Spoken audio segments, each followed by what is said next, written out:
Buenas, saludos por aquí. Nos encontramos en este taller de corrección de estilo, especialmente dedicado a integrantes de ER Editorial Espacio Renacentista Río Cuarto. Lo primero que hay que tener en cuenta a la hora de revisar un texto, y utilizamos más bien la palabra revisión que corrección, es precisamente tener en cuenta, cuando nos llega un texto o un manuscrito a nuestras manos, tener en cuenta cuál es precisamente el estilo del autor o la autora. ¿Qué quiere decir esto? Conocer cuál es la lógica del texto, cómo estuvo escribiendo esta persona, por qué escribió de esa manera, si quiere contarlo de forma narrativa, si lo está contando de alguna otra forma. Es decir, entender la lógica, el estilo del o la autora. Eso en primer punto. El segundo punto a tener en cuenta es precisamente la estructura o la jerarquía del texto. Entender cuáles son sus partes, si se compone de capítulos, de subtítulos, de alguna separación, ya sea de un modo escrito o a través de diferentes espacios, tenerlos en cuenta precisamente para ver la jerarquía del texto, para utilizar una estrategia que sea de lo general a lo particular o al revés, de lo particular a lo general. Entonces, como primer punto, tener en cuenta cuál es la lógica, el estilo del autor y luego cuál es la estructura o jerarquía. La corrección de estilo tiene que ver un poco precisamente con esta estructura. Va a haber una lógica general del texto, es decir, yo voy a mirar el texto con dos lentes, un lente general, un lente panorámico y un lente específico más puntual que va a ir a ver en detalles. Es como si jugáramos al ajedrez y tenemos que tener una visión general y a su vez una visión específica en cada parte del texto. Es decir, hay una corrección general y una corrección puntual o particular. La estructura, por lo general, el elemento que más se trabaja a la hora de la corrección de estilo es la unidad central, que es el párrafo. Un párrafo, en una especie de triángulo al revés, está compuesto de una idea central. Cada párrafo refleja una idea central. Yo debo poder resumir cada párrafo, de hecho, en una sola palabra. Es decir, este párrafo está hablando de esto. Este otro párrafo está hablando de esto otro. Cada párrafo entonces se compone de un conjunto de frases u oraciones que tienen a su vez su propio sentido. Por regla general, por recomendación general, un párrafo tiene mínimo 2 oraciones. Así que si vemos un párrafo con una sola oración, o hay que repartirlo en dos, o hay que ampliarlo, unirlo a otro párrafo, o ver la posibilidad de que tenga como mínimo 2 oraciones. Cada oración a su vez tiene o refleja una mini idea, una pequeña idea. Y por último, del párrafo a la oración, la unidad final, la más concreta, va a ser la palabra o el término. El uso de las palabras que va a utilizar el autor o la autora son fundamentales para entender también cuál es su forma de escribir. Como las palabras tienen muchas interpretaciones, a veces esas interpretaciones se reducen utilizando adjetivos. Entonces, para algunas personas la palabra noche evoca una cosa, para otras evoca otra. Entonces le sumo adjetivos para, como autor o como autora, limitar las posibles interpretaciones de quien está leyendo. Si yo digo noche oscura, entonces sé que estoy hablando de una parte del día que tiene que ver más que todo con el horario. O yo puedo decir una noche excitante, tiene que ver con las actividades que se realizan en ese momento del día. Entonces, para limitar las interpretaciones futuras de los lectores, yo lo que hago es agregar adjetivos. Ahora bien, no es lo mismo un manuscrito que sea del estilo de una novela o un manuscrito que sea del estilo de un artículo académico, porque en un artículo académico debo reducir al máximo el uso de adjetivos. Es decir, algo académico, mientras más adjetivos tiene, peor es, porque los adjetivos son también peor que los sustantivos, tienen mucha mayor interpretación y son mucho más subjetivos. Yo no puedo decir tremendo acto político en un artículo académico porque la palabra tremendo o grandioso o gran o pequeño es una fuerte marca de subjetividad. Es lo que en la lengua vamos a llamar marcas de subjetividad. En los textos académicos y más objetivos, entre comillas, vamos a tener en cuenta esto, las marcas de objetividad o las marcas de subjetividad. Ahora bien, a la hora de una novela, un cuento, la descripción, la narrativa descriptiva tiene mucho más peso, por tanto, el autor o la autora necesita ir describiendo mayor cantidad de elementos, ya sea de los personajes, de los espacios en los que van a suceder las diferentes escenas de la historia. Entonces, la descripción, el uso de adjetivo está más permitido, así como también en la poesía, a diferencia de un texto académico. Entonces, el primer punto es tener en cuenta cuál es el estilo del autor, cómo está queriendo escribir, cómo escribe. Por otro lado, tener en cuenta el género discursivo en el cual está escribiendo. Yo no voy a corregir de la misma manera un texto académico que una poesía o una novela. Eso hay que tenerlo claro desde el principio. Por otro lado, entonces, como dijimos, resumiendo, la estructura general del texto, la jerarquía, y en esa jerarquía tener en cuenta que el principal elemento a tener en cuenta es la unidad central, que es el párrafo. Un párrafo se compone de oraciones, mínimo 2, y cada oración a su vez se compone de una serie o sumatoria de palabras. La palabra va a ser el último elemento a tener en cuenta. Entonces, por regla general, cada párrafo tiene una idea. Yo debo poder resumir cada párrafo en una idea o en un concepto. Por lo general, un párrafo se compone de una idea central, una idea complementaria, bien, o secundaria, y elementos o ideas de apoyo. Yo puedo decir que China es un estado comunista que, sin embargo, tiene diferentes prácticas capitalistas. Esa es la idea central del párrafo. A partir de ahí yo digo, en este contexto, China ha desarrollado prácticas capitalistas como distintas políticas de mercado, de consumo, etc. Entonces estoy dando una idea secundaria que se desprende también de parte de la idea central, como son, por ejemplo, lo que mencionamos de prácticas capitalistas. Y por último digo, por ejemplo, cuando los supermercados chinos vienen e instalan precios económicos al principio para poder, digamos, conquistar un mercado y luego acceder a precios más altos una vez que el mercado ya está conquistado. Entonces lo que hago es tener esas tres partes. Un buen párrafo se compone de esas tres partes: una idea central, una idea secundaria, que la explica un poco más, y elementos de apoyo, ejemplos, anécdotas, lo que se les ocurra. Esta idea central puede estar tanto al principio del párrafo como al final del párrafo, o también al medio. El tipo de estilo va a depender de lo que quiera transmitir el autor, o la forma de escribir, o también el género académico. El género discursivo, perdón. En el caso de los textos académicos, siempre se recomienda decir lo principal, lo más importante al principio. Si lo más importante está al principio del texto, al principio del capítulo, al principio del subtítulo, al principio del párrafo. Bien, conviene decir el estado es tal cosa que decirlo al final del párrafo. Eso por un lado, la información más importante va al principio. Trato de aglutinar al principio, eso como para tenerlo en cuenta a la hora de incluso también escribir. Bien, por otra parte, en cuanto a la unidad que va a ser la oración se compone de la estructura básica que tiene que tener sujeto, verbo y complemento u objeto. Si yo digo la democracia es un sistema de gobierno, bien, estoy hablando de que el sujeto es la democracia, el verbo en este caso es el verbo conjugado es, y un objeto, un complemento, bien, que termina la frase. Puedo decir simplemente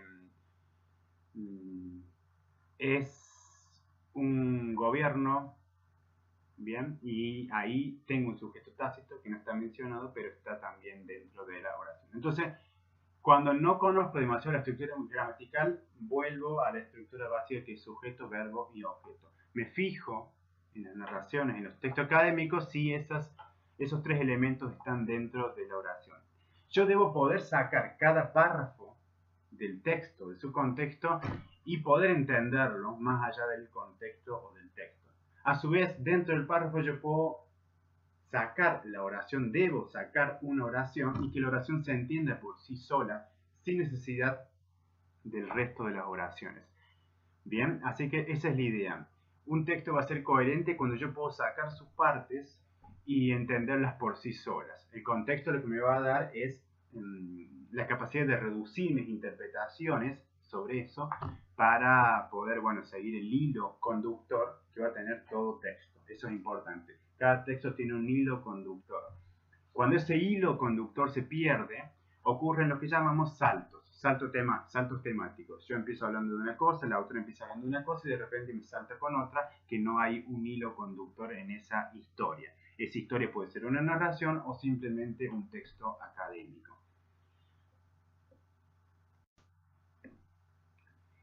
A su vez, por regla general, cada párrafo debe retomar al anterior y anunciar el que sigue.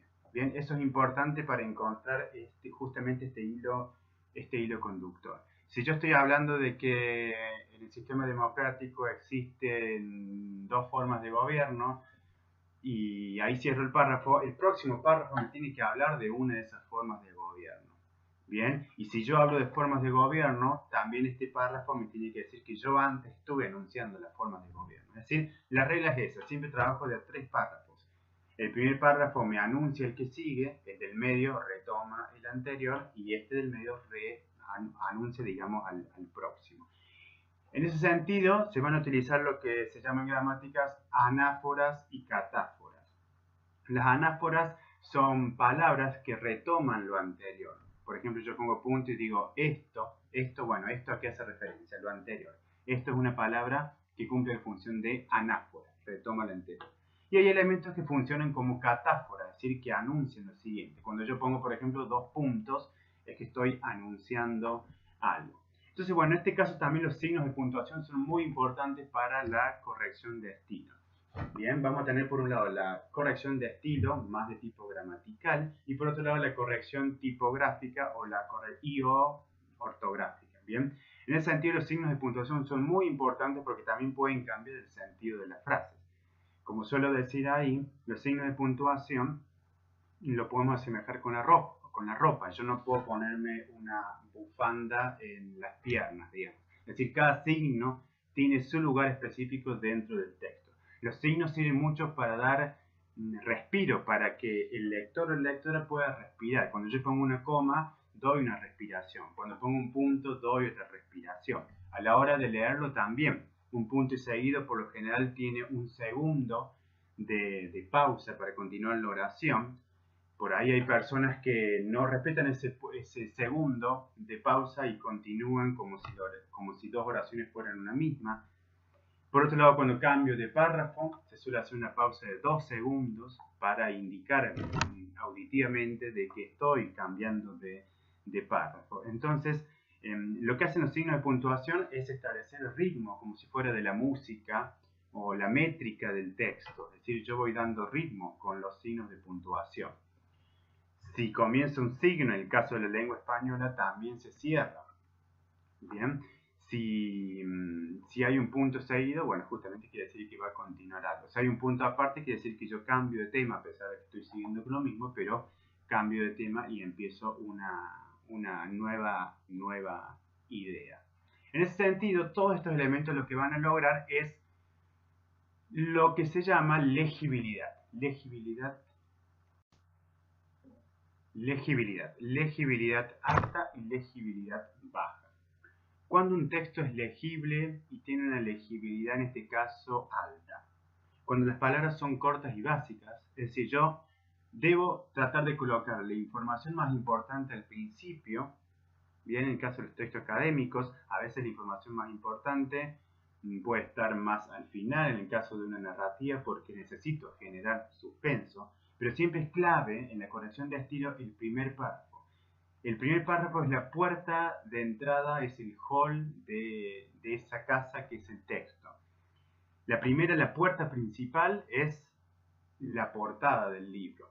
Pero luego cuando ingreso a la recepción es el primer párrafo. La recepción es el primer párrafo. El primer párrafo debe estar excelentemente bien construido.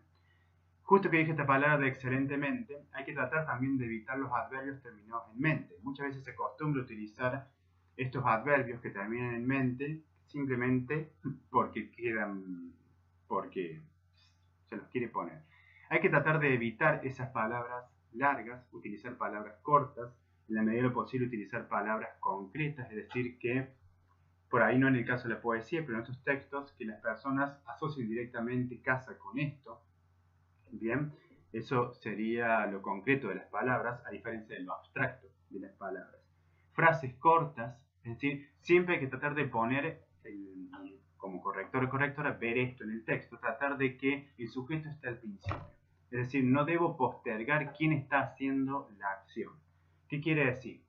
Que a su vez debo tratar de evitar poner muchos adjetivos antes del sustantivo o del sujeto. Si yo digo la oscura y excitante blanca noche, es decir, el sujeto que es noche lo estoy postergando y entonces la mente está concentrada en otras cosas en vez de saber quién tiene todos estos atributos que son adjetivos. Conviene decir la noche blanca, oscura y excitante, a decir que la blanca, excitante y oscura noche.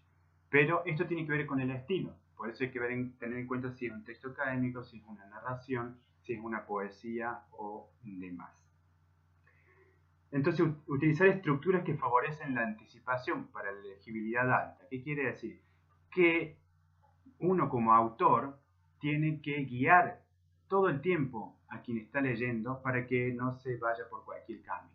En esa guía uno lo que hace es anunciar, ahora voy a hablar de esto, ahora sigue tal personaje, ahora viene tal escena, nos encontramos, es decir, yo voy guiando a quien lee para que no se pierda en el texto y no se encuentren estos saltos temáticos, saltos de contenido, ¿bien? También ten en cuenta la presencia de las repeticiones. Uno como corrector lo que hace es justamente detectar lo que llamamos muletillas.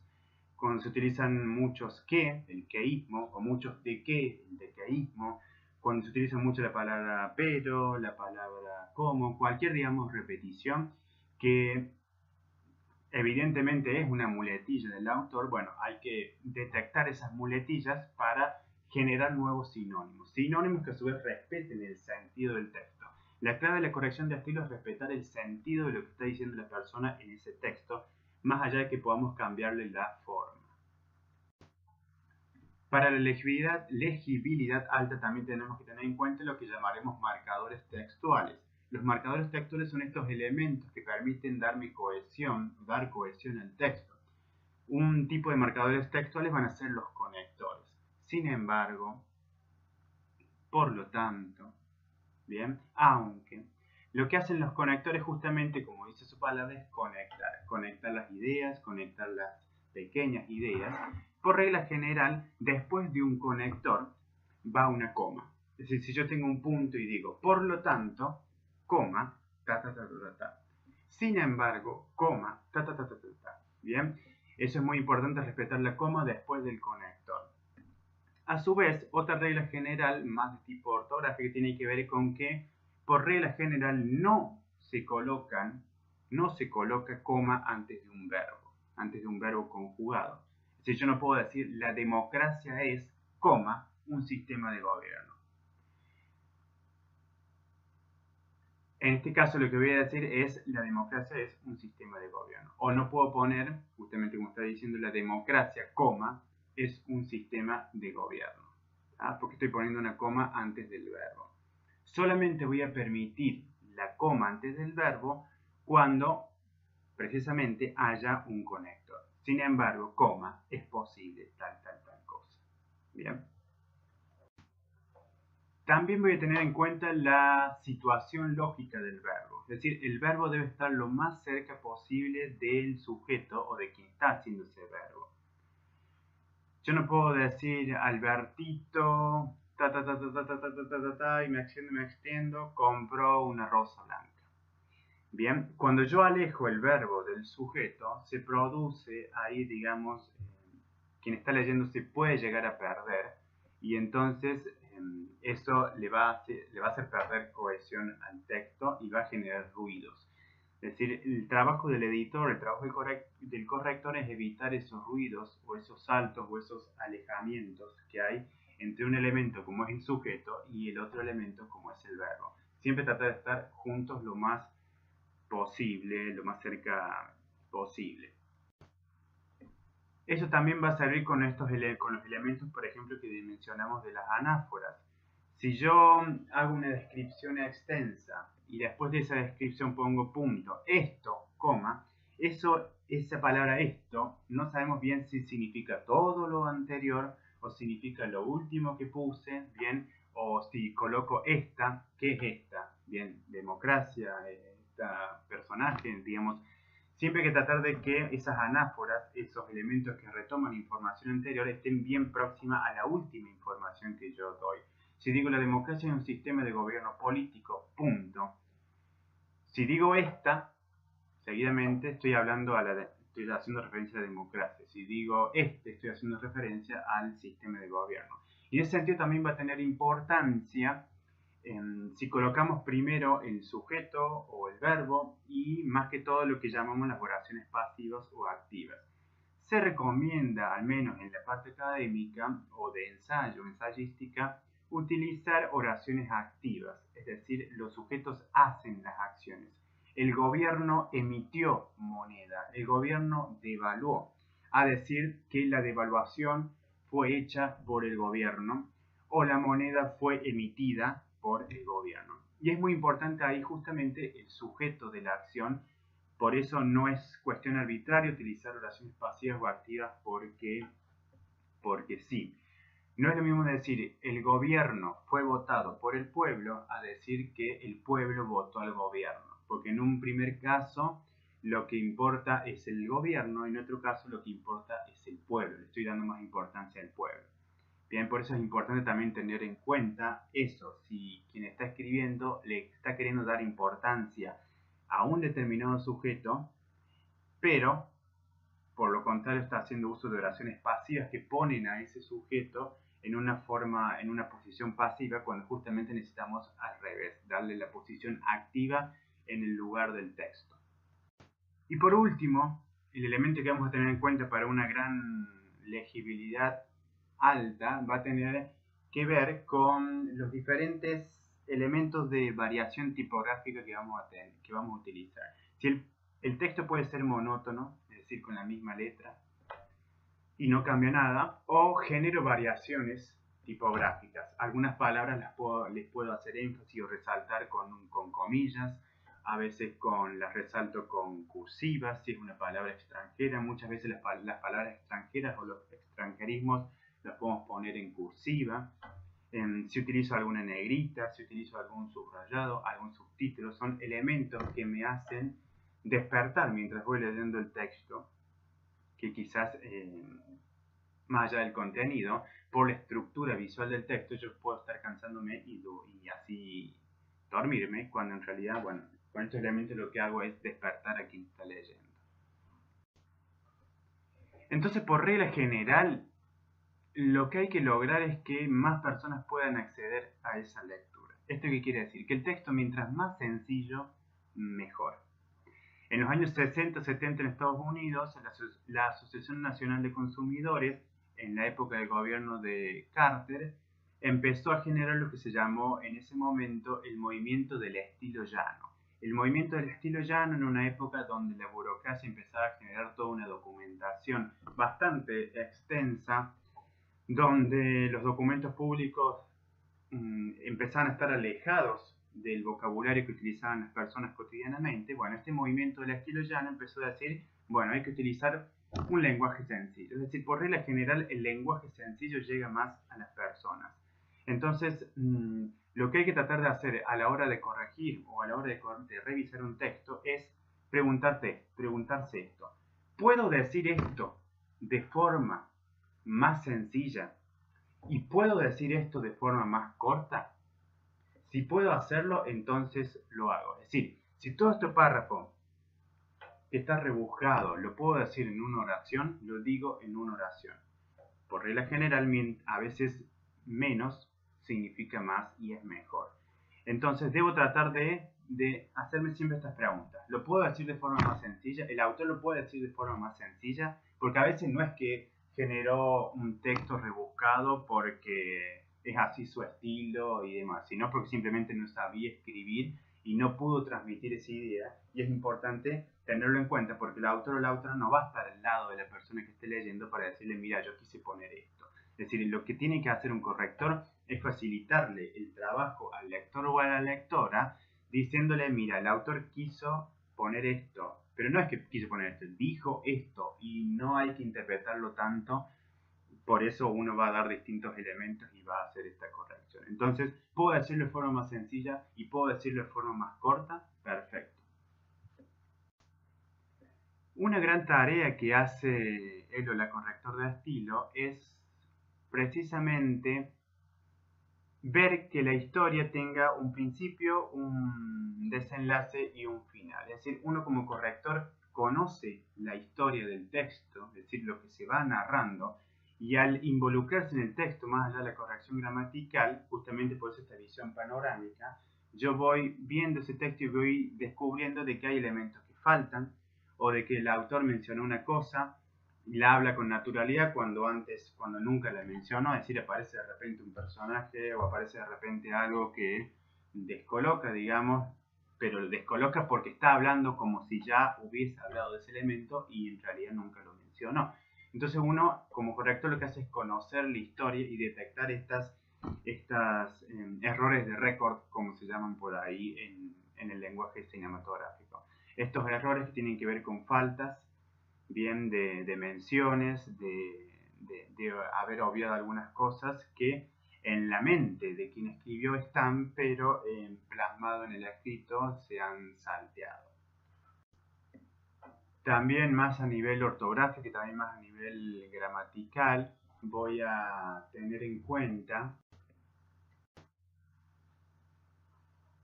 elementos básicos como las distintas concordancias entre el número, plural, singular, el género, masculino, femenino, bien, los verbos, que estén bien conjugados los verbos, que los verbos en pasado por lo general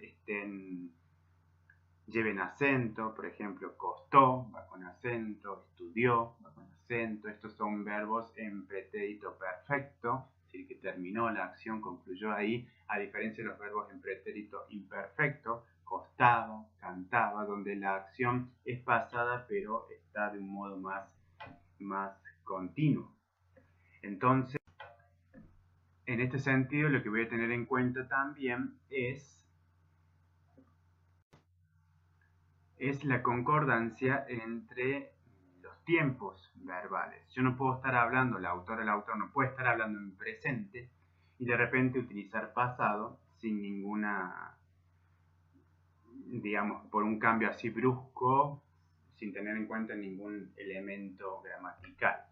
O uso todo presente o uso todo pasado. Por ahí lo que se utiliza en los textos académicos es lo que se llama el presente histórico. El presente histórico es una forma de contar hechos pasados, pero en presente.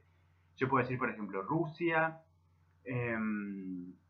votó una ley a favor, En ese contexto también dijo que, viene a decir, hablo todo en pasado. O puedo decir, Rusia vota la ley tal en 1923 y en 1925 dice tal cosa. Es decir, yo sé que son hechos pasados, pero lo estoy relatando en presente. Pero no puedo decir Rusia votó la ley 23 y dice que tal cosa, porque estoy haciendo mezcla, digamos, de tiempos verbales diferentes. Entonces, tener en cuenta también la concordancia en los tiempos verbales.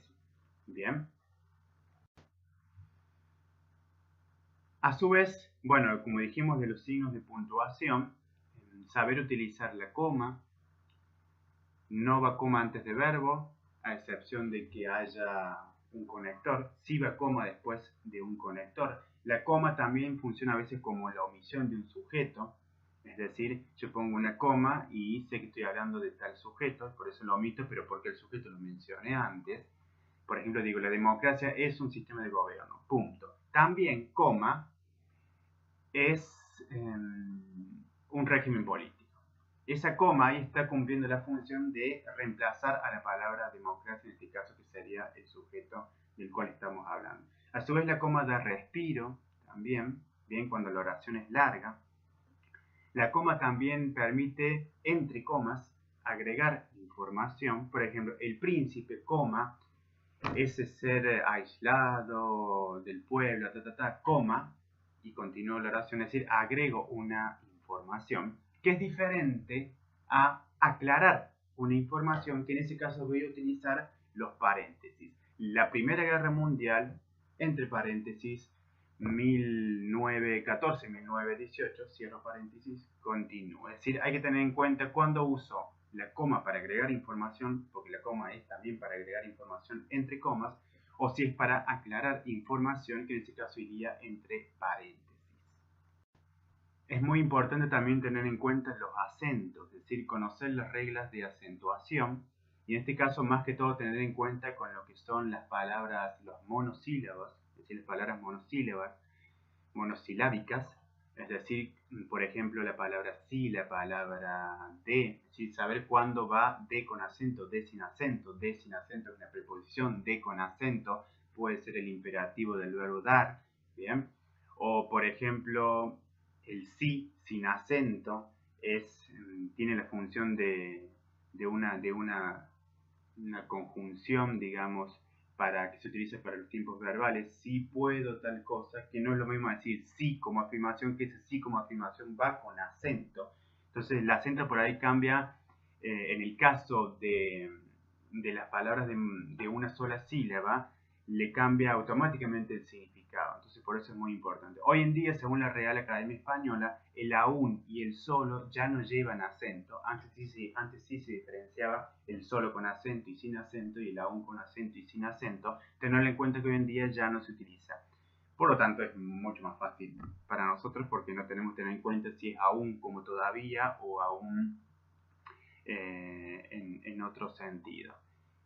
Así que una cosa más para tener en cuenta va a ser el caso de los pronombres interrogativos, es decir, cómo, cuándo, por qué, dónde, para qué. Bien, estos pronombres, si están en el marco de una pregunta de signos de puntuación, van a ir con acento. ¿Dónde? ¿Cómo? Ahora yo tengo dos posibilidades de utilizarlos cuando no están en el marco de una pregunta con signos de puntuación, pero que no dejan de ser una pregunta en el marco del texto. Si yo digo sin signos de interrogación, ¿cómo pensar semejante cosa? Es decir, no utilizo signo de puntuación, pero estoy haciendo uso de una exclamación que puede funcionar por ahí como pregunta. En ese caso, ese cómo, que no lleva signo de puntuación, de interrogación, va a ir también con acento, porque estoy haciendo una exclamación y o una pregunta. O por ejemplo, yo puedo llegar a utilizar este como una conjunción, quizás como una palabra común, y yo digo, no es lo mismo decir cómo semejante acción pudo ocurrir, que va con acento ese cómo, o como semejante acción pudo ocurrir, entonces se resolvió tal cosa, es decir, el cómo del cómo sí, ¿bien? Entonces es muy importante tener en cuenta eso, cuando estos pronombres interrogativos van con o sin acento, que muchas veces se pasa desapercibido, se pasa por alto, y en realidad también es muy importante para establecer el sentido del texto. Digamos, son todos elementos que ayudan a mejorar la interpretación del texto por parte de quien va a leer con posterioridad el manuscrito. Para ir cerrando también, por último, es muy importante tener en cuenta la extensión de los párrafos. Por regla general se recomienda que un párrafo tenga entre 4 y 15 renglones.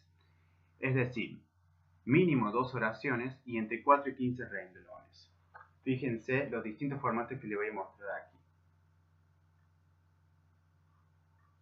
Es decir, hay personas que escriben con párrafos muy cortitos de una sola oración en líneas, bien, al estilo telegrama se llama. Hay personas que escriben párrafos de una página completa, es decir, no dan respiro, mezclan ideas, saltan de una cosa para la otra. Por eso es muy importante la pregunta que decíamos antes. ¿Usted leyó su propio texto? Bien, entonces ahí hay ciertos elementos que uno se puede dar cuenta leyendo el propio texto. Leerlo en voz alta también como corrector es muy importante para establecer el ritmo, la métrica, para ver si necesita el texto, alguna parte del texto, una coma, si necesita un punto, si necesita algún tipo de respiro, si quedó algún elemento faltante por ahí en el aire. Entonces también leerlo en voz alta como última revisión final. El texto yo lo puedo, primero lo que voy a hacer es una lectura rápida del texto para encontrar, digamos, la estructura, el estilo del autor, la jerarquía del texto. Después lo voy a leer en detalle, voy a empezar las correcciones con control de cambio en el caso de utilizar el Word, con comentarios al costado en el caso de no entender alguna cuestión o de sugerir otra. Y después voy a hacer una revisión final. Entonces en esa revisión conviene leerlo en voz alta. A veces también se recomienda imprimir el texto, porque cuando uno imprime el texto, el ojo permite detectar otros errores que no los detecta en la versión electrónica, porque los libros y los textos en lo electrónico, se dice el ojo no lee, sino que escanea. Entonces en ese escáner se pasan por alto algunos errores, o por ahí hacemos algunas lecturas que no son lo que dicen. A lo mejor, por ejemplo, una parte dice la demagogia es tal cosa y uno lee la democracia porque está más acostumbrado a la palabra democracia que a la palabra demagogia. Entonces, bueno, el texto escrito, impreso, la prueba de impresión también de corrección ayuda a mejorar también esa corrección de estilo. Entonces, para cerrar esa parte de los párrafos hay que tratar de que, digamos, no sean ni muy extensos ni muy pequeños, que tengan entre 4 y 15 renglones, que va a depender del contenido de ese párrafo, siempre respetando la idea de que cada párrafo tenga una idea. Cuando cambio de idea, digamos, porque cambio de idea, pero en otro párrafo puede haber ideas que se desprendan de ese párrafo, pero que siguen manteniéndose dentro de la idea central, entonces no cambio de párrafo, pero ya cuando cambio de idea o de un mini tema paso a otro párrafo. Entonces tener en cuenta también, muy importante a nivel estético, la corrección tiene que ver con esto, con la extensión de los párrafos, también con la extensión de las frases y también con la extensión de las palabras. Es decir, párrafos medianamente cortos, ni muy cortos ni muy largos, frases ni muy cortas ni muy largas, frases en palabras en lo posible cortas, ¿bien? Todos esos son elementos que ayudan a que la lectura sea más fluida. Imprimir para así no escanear. Tener en cuenta lo que vamos a llamar, lo que se llaman las cacofonías. Las cacofonías, es decir, son palabras que gramaticalmente en la ubicación de la frase están bien, pero suenan al oído un poco ruidoso porque se repiten algunas sílabas. Desde donde digo de tal cosa. Cómo conquistar cosas comunes. Es decir, en esas cómo conquistar cosas comunes, en este caso por ahí no suena tan fuerte, pero estoy utilizando muchas palabras que hice con co, ¿bien? Entonces tener en cuenta eso, las cacofonías. Gramaticalmente está bien la estructura, pero se repiten muchas sílabas a lo largo de una extensión de palabras que hace que suene raro al oído. Por eso es importante también leer el texto en voz alta. Así como también se recomienda darle un descanso al texto. Es decir, cuando termino de corregir un texto, dejar por ahí 2 o 3 días, ¿bien? Y luego retomar el texto otra vez, porque entonces ahí la mente ha descansado, el texto ha descansado y puedo acceder de nuevo a ese manuscrito de otra forma y encontrar errores que antes no encontraría, porque al estar tan metido en el texto, termino por obviar algunos elementos que se me pasan por alto porque me acostumbré al texto. Bien, entonces eso por ahora. También a la hora de edición, una cosa es la corrección de estilo, otra cosa es la la edición o la maquetación del texto, pero que también van a ir de la mano y hay que tratar de ayudar a quien luego va a cumplir esa función, como por ejemplo, bueno, lo que se llama por ahí la línea ladrona de los párrafos, es decir, cuando un párrafo termina en la última línea, termina con una sola palabra o con 2 o 3 letras, bien, por lo general se recomienda que tenga un mínimo de 7 caracteres la última línea y que siempre esa última línea sea más extensa que la sangría que continúa en el próximo párrafo. Eso, bueno, a la hora de tener en cuenta la maquetación, pero ver también de si se pueden acomodar esas frases para que los párrafos queden completos en una estructura que se llama rectangular y evitar esas líneas ladronas que, bueno, sacan espacio y generan por ahí también un poco de ruido en la lectura del texto. Pero bueno, esa es otra cuestión. Así que esto por el momento ha sido la primera parte del taller de corrección de estilo, especialmente dedicado para integrantes de Espacio Renacentista Editorial Río Cuarto. Nos vemos próximamente en el nuevo video. Muchas gracias.